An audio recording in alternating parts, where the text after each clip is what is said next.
And through all of this, things go wrong, and it doesn't end up how it's supposed to do. And then we get to Lot, and Lot in this case is in Genesis chapter 13 when Abraham's herdsmen and Lot's herdsmen, they're getting so big that they're starting to fight over the feeding areas for their flocks to feed on. And so Abraham goes to Lot and says, "Hey, you pick one side and I will take the other." And so Lot looks at the land of Sodom and Gomorrah, the land by that, and he says it looks plentiful. It looks like the land of Egypt. Again, going to back to Egypt, and all of that.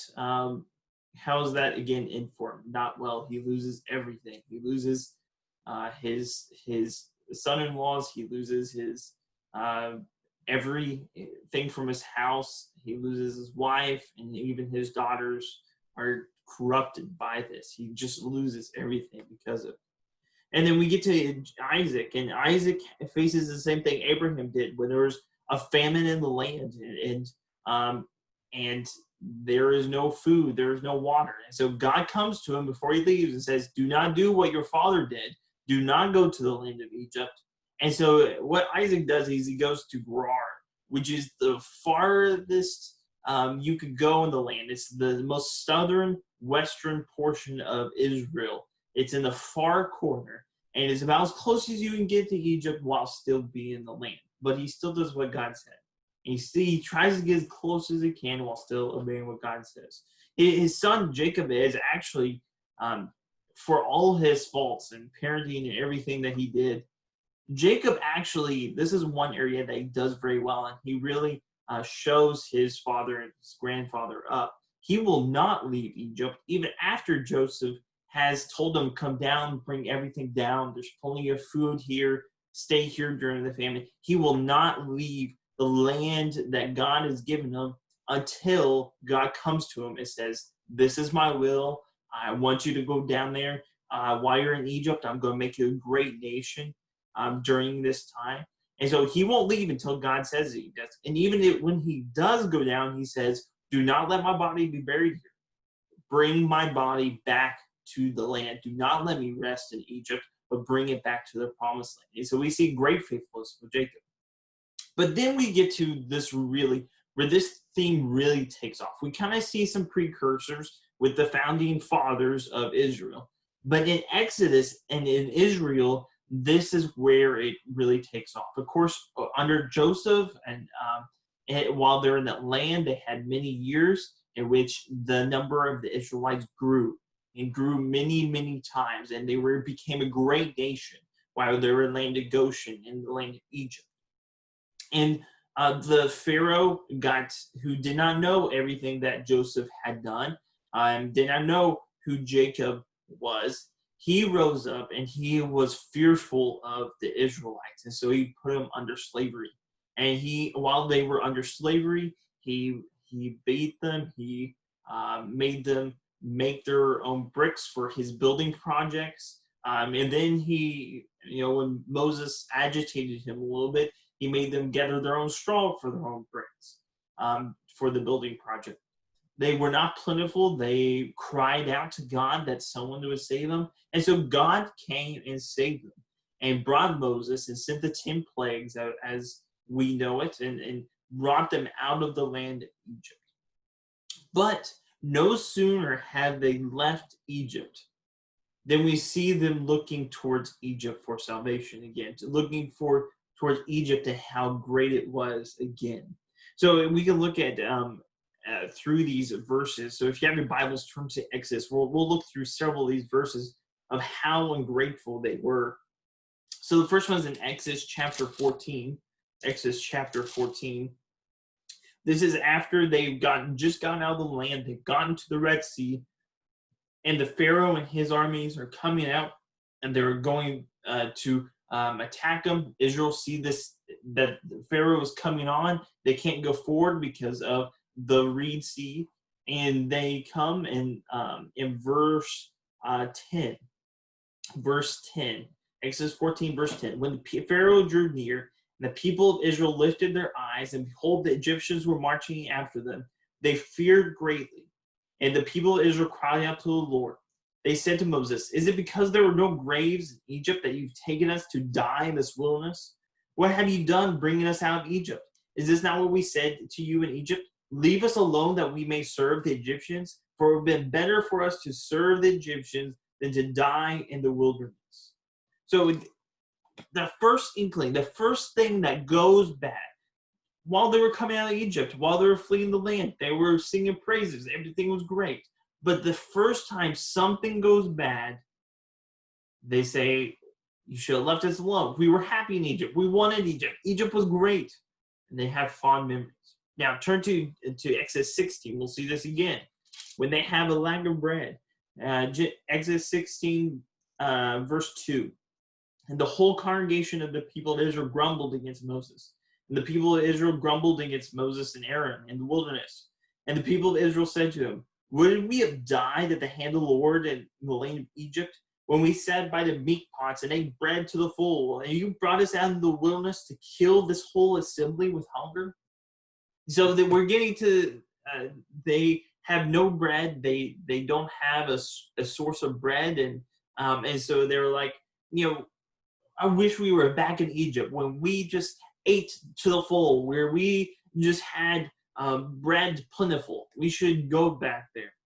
But it gets even worse. In Exodus 17, as they go a little bit ways off, in verse 2, "Therefore the people quarreled with Moses and said to us, 'Give us water to drink.' And Moses said to them, 'Why do you quarrel with me? Why do you test the Lord?' But the people thirst there for the water. And why did you bring? People said to Moses and said, 'Why did you bring us up out of Egypt and kill us so that our children and livestock with thirst?'" And they complain that God has brought them out of the land of Egypt, where they had so much water, where they had the Nile River. Instead, they want to go look back to Egypt, how great it was in Egypt, how things were so great. And then in Numbers 14, this is a little bit later on. This is after they had been rejected by God to enter the Promised Land until that generation, that first generation, dies. And then Numbers 14, starting in verse 1. "Then all the congregation raised a loud cry, and the people wept that night. And all the people of Israel grumbled against Moses and Aaron. The whole congregation said to them, 'Would we have died in the land of Egypt? Or would we have died in the wilderness? Why is it the Lord bringing us into this land to fall by the sword? Our wives and our little ones will become prey. Would it not have been better for us to go back to Egypt?' And they said to one another, 'Let us choose a leader and go back to Egypt.'" And then it gets even worse in Numbers 21. Numbers 21, starting in verse 4. "From Mount Hor they set upon the way of the Red Sea to go around the land of Egypt, and the people became impatient on the way. Let's take it to them. And the people spoke against God and against Moses. 'Why have you brought us out to Egypt to die? For there is no food and no water. We loathe this worthless food.' And then the Lord sent fiery serpents among the people. They bit the people, so the people of Israel died." And so we see here that they were more than happy to obey God when things were good, when they thought they were getting out of work. But the first instant that anything goes wrong, they lack food, they lack security, they lack water, they lack comfort, they lack anything. They just don't even like how the food they have tastes. They remember Egypt and how great it was, and how wonderful it was, and how they had meat pots, and they had leeks and garlics, and they had a full buffet, and they just sat beside the Nile River with their little a smoothie with the little umbrella cup, and things were great. But how is that really how it was? No, you were slaves there. They were slaves in Egypt, but they remember that. They didn't know it was like that. And we see that this does not end just with Israel and the wilderness, that this thing continues. And it continues in several ways where you have this instance where people are remembering how things were in the good old days. In the good old days of Egypt, when you didn't have all this wilderness wanderings. You didn't have all these hard times. When you were back at Egypt and you just had bread plentiful and you had all these great things in life. They looked back at Egypt and didn't see it as it was. Slavery and torment. And how they were killing their own, the Egyptians were killing the Israelites' children and throwing them in the Nile River. How there was idolatry everywhere, and Hebrews were second-class citizens. They didn't see that because they liked the security and the food and the water it brought. They saw salvation. Instead, they should have saw slavery. But we see later on that it doesn't just go, this Egypt and God thing doesn't just stop with Israel. It continues later on into the kings, where the kings will look for Egypt to save them. They may not want to go back to Egypt. They kind of like having their own land now, but they want Egypt to save them. They still want the security that Egypt brings. And we see this over and over again. So in Solomon, who was probably the richest king and the most powerful king that Israel ever had, one of the first wives he marries is an Egyptian princess, and he thinks he will bring this power to himself. If he can make an alliance with Egypt, he will have power. Then Jeroboam, the first king of Israel, when they split up, God said, "You will be king. You will be king." But did he trust God? No. Instead, he fled to Egypt when Solomon and Rehoboam tried to kill him. And then even towards the end of Israel, Hoshea in 2 Kings 17, he was afraid that the Assyrians would come, and he had made an alliance with Egypt. And he says, he stops paying tribute to Assyria, and he tells the Egyptians, "Come, help me. I'll give you tribute. I'll give you money if you'll just come and help me and defeat Assyria." He doesn't trust in God. Instead, he trusts in Egyptians, and that's the end of the northern half of Israel at that time. And then even Judah does the same thing. Hezekiah does something similar. And then one of the people, one of the ambassadors from Assyria, after they've totally destroyed the northern half of the kingdom, they've ran through all of the southern strong cities, and they've totally demolished them. And they come to Jerusalem. And this is what the ambassador says: "Behold, you're trusting now in Egypt, that broken reed of a staff, which will pierce the hand of any who leads on it. Such is Pharaoh, king of Egypt, to all who trust him. How can you repulse a single captain among the least of my master's servants when you trust Egypt for chariots and horsemen?" And the messenger comes to the wall and says, "If you are waiting for the Egyptians to come save you, it won't happen. No nation, no person, not the Egyptians can save you. All Egypt will do is it will pierce your own hand if you try to rely on it. It can't happen." And so in that way, that's true. He says, Egypt will let you down. It will only hurt you if you rely on it. And what he says is true. Later on, he's going to say that no God can stop us, that not even this God of this land will stop us. But we know that's not true, because God comes and he kills all the Assyrians once Hezekiah and the people humble themselves. And in Deuteronomy, even back when he made the law for the kings at that time, he made the law for what the kings were supposed to follow. He tells them, don't rely on Egypt. Don't rely on their horsemen. Don't rely on their chariots. Don't trust Egypt. It's a broken reed.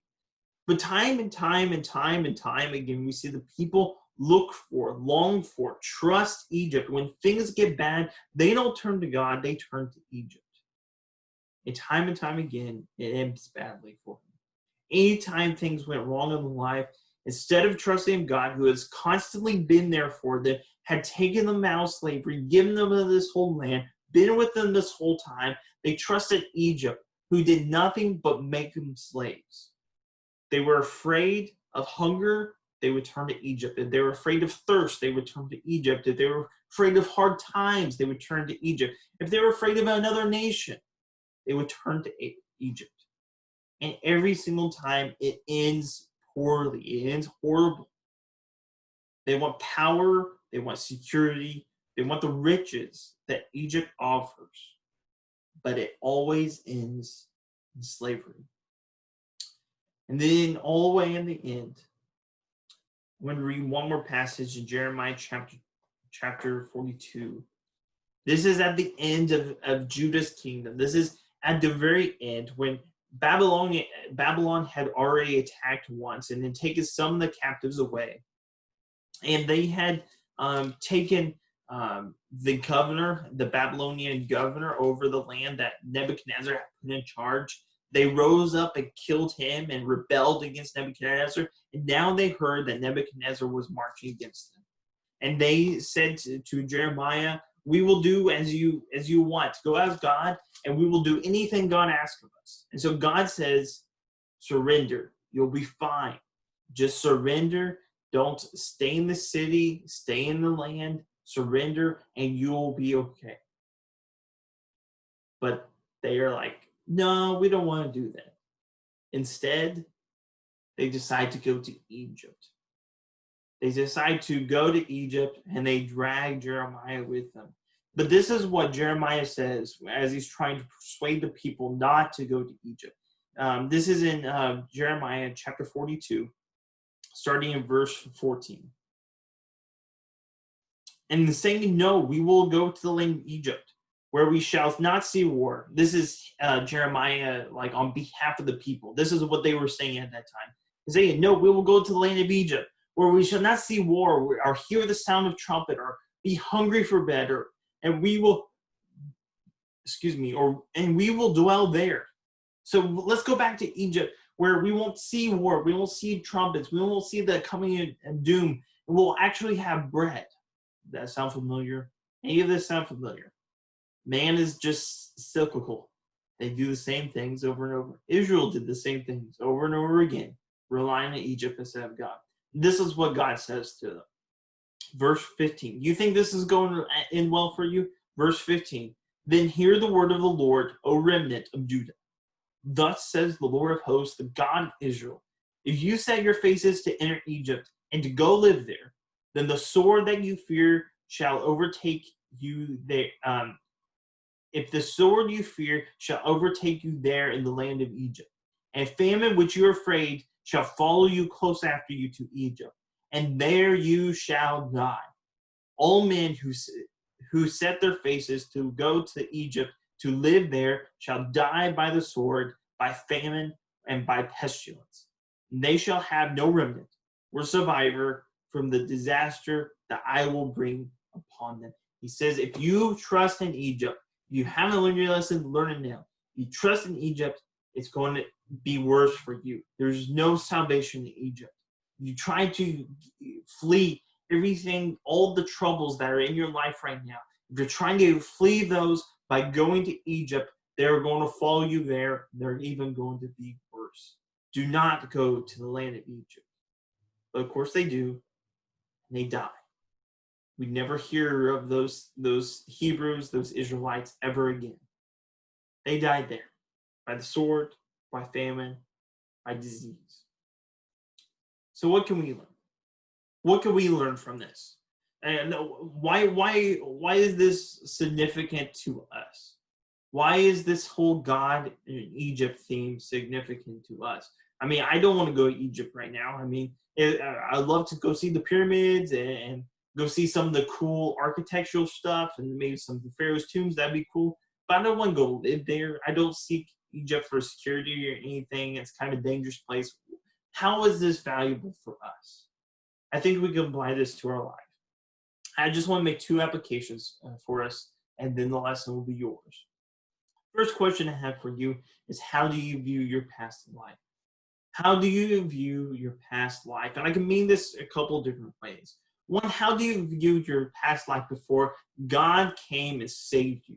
Before God came and brought you out that life of sin and that life of heartache and brought you into this new life. He transformed you. He died to your sins and were raised to walk a new life. How do you view your past life?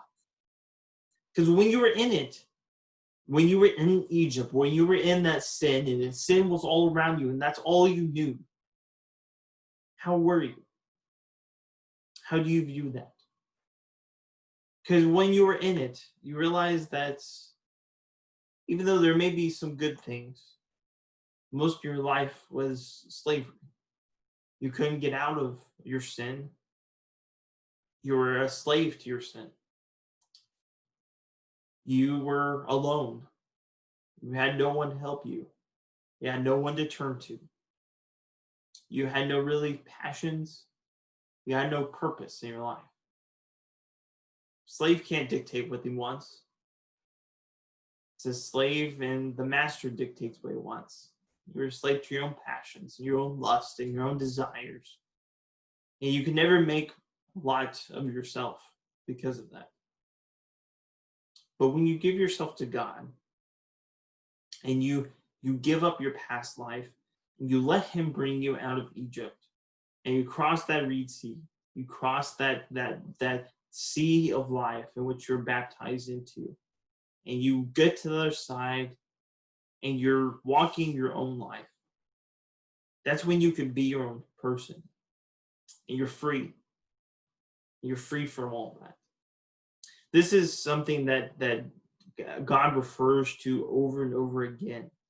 If you read the law in Exodus, Leviticus, and Deuteronomy over and over and over again, it says, "You shall do this because I brought you out of the land of Egypt.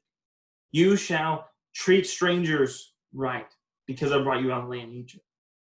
You shall use right measurements because I brought you out of the land of Egypt. You should do all that I command in Deuteronomy 5:15 because I brought you out of the land of Egypt." You see, God bringing us out of this land, God bringing us out of this past life is the foundation for our relationship with God in the first place. That's how it begins. And the reason that we follow the commands of God in our day, and the reasons Israel should follow the commands of God in their day, is because God saved them. God saved us. God saved me. And so I owe everything to him. How do you view your past life? Do you see it as when you were sin, you got to do whatever you wanted? It was wonderful. You had unlimited freedom. You were on the beaches and you were sipping on coconut with a little umbrella on top, and it was just a vacation the entire time. Is that how you view your past life? Or do you see it as slavery? And how you're so thankful God has brought you out? How do you view it? And then there's this second lesson. Who do you turn to when life gets hard?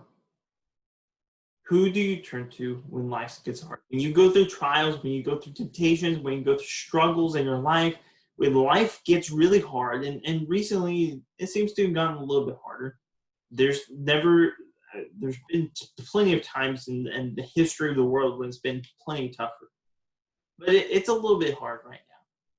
Who have you turned to when you get sick, when your parents get sick, when people you love get sick, when they pass away, when you're financially unstable, you don't know where your next paycheck is coming from, when you're dealing with very emotional issues, your marriage is struggling? Where do you turn to when life gets hard? Is it the government? You expect the government to help you out, to bail you out, to get you through it? Do you turn to a substance, alcohol, drugs, addiction, pornography? Do you turn to food? You just eat your feelings away. Do you turn to a person? You expect a person, a certain entity, to get you out. Do you turn to science? Science is going to save you. Science is going to be the end all. It's going to help you escape all this fear, all the troubles in your life. Or do you even turn to yourself? Do you say, I will do it. I will pull my own stuff by my bootstraps and I will get myself out of this?